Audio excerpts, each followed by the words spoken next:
Bienvenue à notre analyse des événements marquants de la semaine écoulée au niveau régional et national. Ce tour d'horizon vous est proposé par ProWave AI. Et cette session est générée par Stylo News, l'application d'information basée sur l'intelligence artificielle. Aujourd'hui, on va examiner de près les développements clés dans le secteur spatial. Une semaine assez chargée. Ah oui, très chargé. Notre mission, c'est de fournir un compte-rendu factuel équilibré des principaux événements. On essaie de présenter les différentes perspectives, sans parti pris. Alors commençons par la situation, disons, un peu tendue autour du programme lunaire Artemis de la NASA. Oui, c'est ça. La NASA est en pleine réflexion, on peut dire. Ils réévaluent leur plan pour l'atterrisseur lunaire d'Artemis 3. Vous savez, c'est celui qui doit ramener des humains sur la Lune. Normalement mi-2027, c'est ça? Donc voilà, mi-2027. Le problème, ou plutôt la cause principale, ce sont les préoccupations concernant les retards. Les retards dans le développement du Starship de SpaceX. SpaceX qui avait remporté le contrat initialement. Exactement. Et ces retards, ils sont perçus comme de plus en plus problématiques, surtout quand on regarde ce qui se passe ailleurs. Vous pensez à la concurrence internationale? Tout à fait. Surtout la Chine, qui affiche très clairement son ambition d'un atterrissage lunaire habité, avec ses propres taïkonautes, d'ici 2030. Donc ça met une pression assez considérable sur le calendrier américain. Et face à cette pression, on a vu une réaction assez directe de la part de la direction de la NASA, non? Oui, l'administrateur par intérim, Sean Duffy, qui est aussi secrétaire au transport d'ailleurs, il a été assez clair. Il a évoqué publiquement la possibilité d'écarter SpaceX s'ils ne peuvent pas accélérer. Carrément. Rouvrir le contrat à la concurrence. C'est ce qu'il a laissé entendre, oui. Une sorte d'avertissement. Si SpaceX ne peut pas tenir le rythme, on pourrait revoir les options. C'est un message fort, envoyé à SpaceX, mais aussi à toute l'industrie. On imagine que certains concurrents ont dû tendre l'oreille. Quelles seraient les alternatives alors, si jamais ça arrivait? On pense surtout à deux noms. D'abord, Blue Origin. Ils développent leur propre atterrisseur, le Blue Moon, en version Mark 1 ou Mark 2. Leur argument, c'est qu'il serait peut-être plus simple. Moins de lancement, pas de ravitaillement orbital complexe. Le ravitaillement orbital, c'est un peu le point clé pour Starship, non? Et ce n'est pas encore démontré. Exactement. C'est une étape technologique majeure et critique pour le plan de SpaceX. Et puis, l'autre alternative, ce serait Lockheed Martin. Ah oui. Eux, ils proposent un atterrisseur plus, disons, classique, biétage, basé sur des technologies déjà éprouvées avec la capsule Orion. L'idée, c'est de minimiser les risques et peut-être le temps de développement. Fascinant de voir cette compétition s'aiguiser pour retourner sur la Lune. Mais en parallèle de cette course, il y a aussi des signes de coopération internationale, non? J'ai vu que la Lettonie... Oui, tout à fait. La Lettonie vient de signer les accords Artemis. C'est le 60e pays. 60e déjà. Oui, ça montre qu'il y a quand même une volonté de fixer des règles communes pour l'exploration spatiale, même si la compétition fait rage. Exploration pacifique, durable, c'est l'idée. Bon, revenons à SpaceX. Comment est-ce qu'ils ont pris ces critiques publiques de la NASA sur leur délai d'amp? Eh bien, comme on pouvait s'y attendre, ils ne sont pas restés les bras croisés. Ils ont communiqué assez vite pour défendre leur progrès sur le Starship HLS, le Human Landing System. Ils ont mis des chiffres en avant. Oui, ils ont rappelé qu'ils ont déjà fait 11 vols d'essai du Starship complet et qu'ils ont atteint 49 jalons techniques prévus dans leur contrat avec la NASA. Ils essaient de montrer que, ça avance quand même. Et ils ont aussi parlé d'une architecture de mission simplifiée. Qu'est-ce que ça veut dire, ça? Une façon de gagner du temps, quoi. Voilà. Tout en continuant à travailler sur le ravitaillement orbital en parallèle. C'est une manière de montrer à la NASA, regardez, on est flexible, on cherche des solutions pour tenir les délais. Et Elon Musk lui-même, il a réagi, j'imagine. Ah oui, bien sûr, sur les réseaux sociaux comme souvent. Il a dit que les commentaires de la direction de la NASA étaient, je cite, mal informés. Il défend farouchement le travail de ses équipes. Et pour appuyer ça, SpaceX a publié un rapport de progression assez détaillé sur le Starship HLS. Il mentionne la fabrication d'une maquette de la cabine, une maquette fonctionnelle, apte au vol, et puis justement l'évaluation de cette fameuse architecture simplifiée. d'accord. Mais au-delà de cette polémique lunaire, SpaceX continue de lancer à un rythme effréné, non? Ah ça, on peut le dire. Fin octobre, ils ont fait leur 100e lancement Starlink, juste pour l'année 2025. 100 lancements juste pour Starlink en moins d'un an, c'est énorme. Oui, c'était avec 28 satellites V2 Mini, lancés depuis Vandenberg, en Californie. Ça portait leur total de lancements orbitaux à 135 pour l'année. Et petit détail intéressant, Oui. Le booster Falcon 9 utilisé, c'était le plus ancien de leur flotte encore actif. Une belle preuve de leur maîtrise de la réutilisation. Impressionnant. Et début novembre, ça a continué sur le même rythme. Absolument. Le 2 novembre, mission Bandwagon 4 réussie depuis Cap Canaveral. C'est une mission de covoiturage qui a mis 18 satellites en orbite pour différents clients. Et il y avait quelque chose de particulier dans cette charge utile? Oui, un petit satellite nommé Haven Demo. C'est un démonstrateur pour une future station spatiale privée, Haven 1. La société Vast Space espère la lancer dès 2026. Encore un signe de cette économie qui se développe en orbite basse? Et d'autres tirs Starlink? Oui, le 5 novembre, encore depuis la Floride, 29 satellites de plus. C'était le 5e vol pour ce booster-là, et récupération réussie, comme d'habitude, j'ai envie de dire. Et pendant que ça décolle, au sol, ça bouge aussi. À Starbase au Texas? Oui, gros changement là-bas. Ils sont en train de démolir le pas de tir historique, celui des tout premiers essais du Starship. Ah bon? Pourquoi? Pour faire de la place, il faut préparer les infrastructures pour la prochaine version, le Starship V3. Encore plus grand, plus puissant. Prévu pour être opérationnel en 2026. Et comme si ça suffisait pas, Elon Musk a aussi lancé des idées assez futuristes, disons. Oui, toujours. Il a parlé de transformer les futurs satellites Starlink V3 en centres de données orbitaux. Des centres de données dans l'espace? C'est l'idée. Avec les liaisons laser entre satellites, il pourrait traiter d'énormes volumes de données, notamment pour l'intelligence artificielle, directement là-haut. Fascinant. Et il y a eu cette autre idée encore plus folle.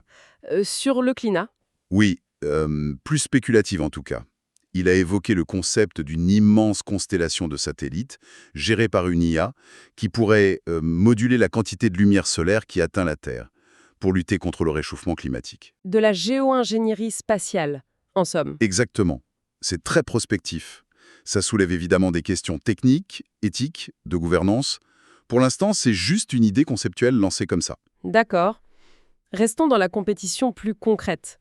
Pendant que SpaceX est sous pression, quid de son grand rival américain, Blue Origin? Eh bien justement, Blue Origin vient de franchir une étape très importante pour son propre gros lanceur New Glenn. Fin octobre, début novembre, ils ont réussi un test clé à Cap Canaveral. Lequel? L'allumage au sol des 7 moteurs BE4 en même temps. Ce sont les moteurs du premier étage de New Glenn. Réussir à les faire tourner tous ensemble, c'est un jalon majeur. Et ce test, c'était pour préparer le deuxième vol de New Glenn? Une mission attendue, celle-là? Tout à fait. Le deuxième vol était prévu initialement le 9 novembre. Et il est crucial parce qu'il emporte une mission scientifique de la NASA vers Mars. Escape. Escape, ce sont les deux petites sondes. Oui, 2 sondes jumelles, Blue et Gold. Elles vont aller étudier l'atmosphère de Mars et son environnement magnétique. C'est une mission importante pour la NASA. Et pour Blue Origin, l'enjeu est double sur ce vol, si je me souviens bien. Précisément.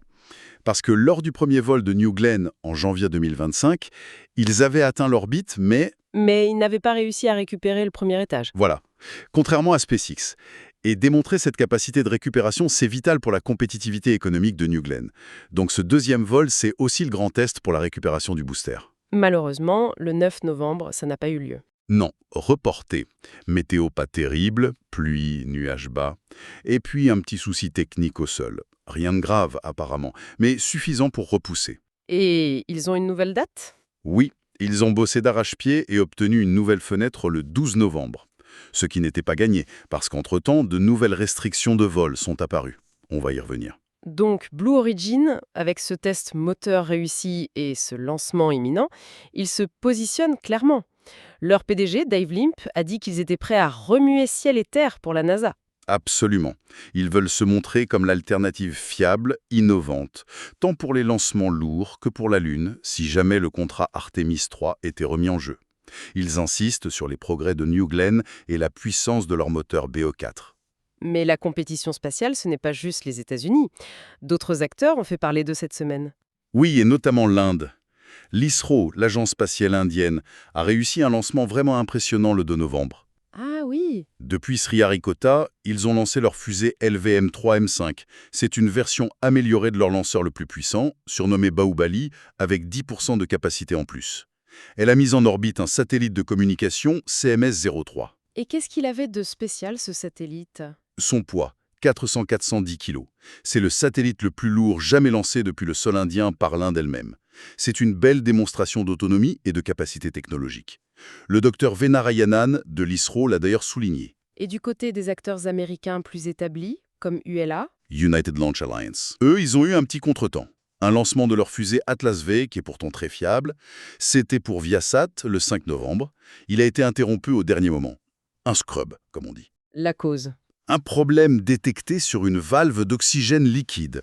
Ils espéraient retenter le coup rapidement, sous 24 heures. D'accord. Et puis il y a eu cet élément perturbateur en fin de semaine, une décision de la FAA, l'administration fédérale de l'aviation. Oui, ça, c'est un développement réglementaire important. Le 7 novembre, la FAA a publié une directive d'urgence, assez restrictive. Qu'est-ce qu'elle dit? À partir du 10 novembre, tous les lancements commerciaux et aussi les rentrées atmosphériques sont limités aux heures de nuit, entre 22 heures et 6 heures du matin, heure locale. Et pourquoi cette restriction soudaine? C'est une conséquence directe du Government Shutdown, l'arrêt partiel des activités du gouvernement fédéral américain. Ah, d'accord. Ça réduit les effectifs de la FAA disponibles pour gérer l'espace aérien. Alors, pour garantir la sécurité, vu que le trafic aérien normal est dense le jour, ils préfèrent concentrer les opérations spatiales qui demandent de fermer de larges zones pendant la nuit quand il y a moins de trafic. Et Sean Duffy, en tant que secrétaire au transport, soutient cette mesure. Oui, il a appuyé cette décision au nom de la sécurité aérienne pendant cette période de shutdown. Quelles sont les conséquences pour les compagnies spatiales? Ça doit compliquer les choses, non? Oui, ça impacte surtout les bases en Floride, Cap Canaveral et KSC, et en Californie, Vandenberg. Ça pourrait ralentir la cadence des lancements Starlink de SpaceX, qui sont très fréquents et souvent de jour. Et pour le lancement de Blue Origin du 12 novembre? Ça a ajouté une pression supplémentaire s'ils avaient dû reporter à nouveau après le 9, trouver une nouvelle fenêtre de tir uniquement de nuit, ça aurait pu être plus compliqué. Donc l'évolution de ce shutdown et son impact sur la FAA et la NASA, c'est vraiment un facteur à suivre de près. Clairement, tous ces événements, les tensions sur Artemis, les lancements à répétition, les succès indiens, ces restrictions, ça a des répercussions à différents niveaux. Absolument. Au niveau local d'abord. On voit bien l'impact économique sur la Space Coast en Floride ou à Vandenberg, des emplois, du tourisme spatial. Mais aussi des questions d'environnement, de logistique. Oui, tout à fait. Pareil pour Starbase au Texas, qui transforme complètement la région de Boca Chica. Et le succès de l'ISRO en Inde, ça dynamise tout un écosystème là-bas. Au niveau national, aux États-Unis, on voit cette affirmation du leadership via les partenariats publics-privés, mais aussi un débat stratégique tout misé sur SpaceX pour la Lune ou diversifié. C'est ça. Et la nomination possible de Jared Isaacman à la tête de la NASA pourrait aussi peser. Lui, c'est un entrepreneur spatial, il a volé dans l'espace, il est très pro-secteur privé. Et à l'international? Cette nouvelle course à l'espace, elle est bien là, avec la Chine comme principal concurrent pour la Lune. Les programmes comme Artemis sont aussi importants pour les collaborations internationales. Starlink change la donne pour la connectivité mondiale. L'Inde monte en puissance. Et tout ça soulève des questions de gouvernance, j'imagine? Énormément. Comment gérer le trafic en orbite, l'exploitation des ressources, ces projets de stations privées, de data centers spatiaux. Les accords Artemis essaient d'apporter des réponses, mais c'est un chantier immense. Bon, alors pour finir, qu'est-ce qu'il faut surveiller dans les jours, les semaines qui viennent? D'abord, évidemment, le lancement de New Glenn par Blue Origin le 12 novembre. Est-ce qu'ils vont réussir la mission Escapade vers Mars? Et surtout, vont-ils récupérer le premier étage cette fois? C'est crucial pour eux. Ensuite? Comment SpaceX va gérer les restrictions de lancement nocturne de la FAA? Est-ce que leur rythme va vraiment baisser? C'est à voir. Et pour Artemis, la grande question? C'est la décision de la NASA sur le contrat HLS. Confirmation de SpaceX malgré les doutes ou réouverture à la concurrence. On attend sa fin 2025, début 2026. Ce sera déterminant. Et les tests de Starship continuent? Oui, les prochains tests seront critiques. Surtout la démonstration du transfert de carburant en orbite prévu en 2026. C'est indispensable pour leur plan lunaire. Sans oublier Artemis 2, le vol habité autour de la Lune, pas avant février 2026 au mieux. Exactement. Et tout ça, bien sûr, dépendra aussi de l'évolution du shutdown aux États-Unis et de ses conséquences budgétaires. Naviguer dans cette incertitude, ce sera clé pour tout le monde. Au fond, la question, c'est peut-être de savoir comment toute cette activité spatiale frénétique va vraiment transformer notre rapport à l'espace, non? C'est une excellente question. Est-ce qu'on est à l'aube d'une vraie économie hors Terre ou est-ce que les défis techniques, géopolitiques vont finir par ralentir cet élan? L'avenir nous le dira. Une discussion passionnante. Oui. Et cette discussion approfondie vous a été présentée grâce aux capacités d'analyse de Stylo News. Stylo News, c'est une application mobile et web que chacun peut télécharger et personnaliser. Elle permet de recevoir des synthèses d'informations sur mesure, un peu comme celle-ci, à partir de centaines de sources d'infos traditionnelles et aussi de X, l'ancien Twitter. Découvrez comment l'intelligence artificielle peut fournir l'information pertinente au bon moment. Nous invitons nos auditeurs et auditrices à explorer Stylo News et pourquoi pas à s'y abonner sur www.stylonews.com. Merci de nous avoir suivis aujourd'hui. Si certains sujets vous intéressent particulièrement pour nos prochaines analyses, n'hésitez pas à nous le faire savoir. Et pensez à suivre Stylo News sur vos réseaux sociaux préférés pour rester informé. À très bientôt pour un nouveau décryptage de l'actualité.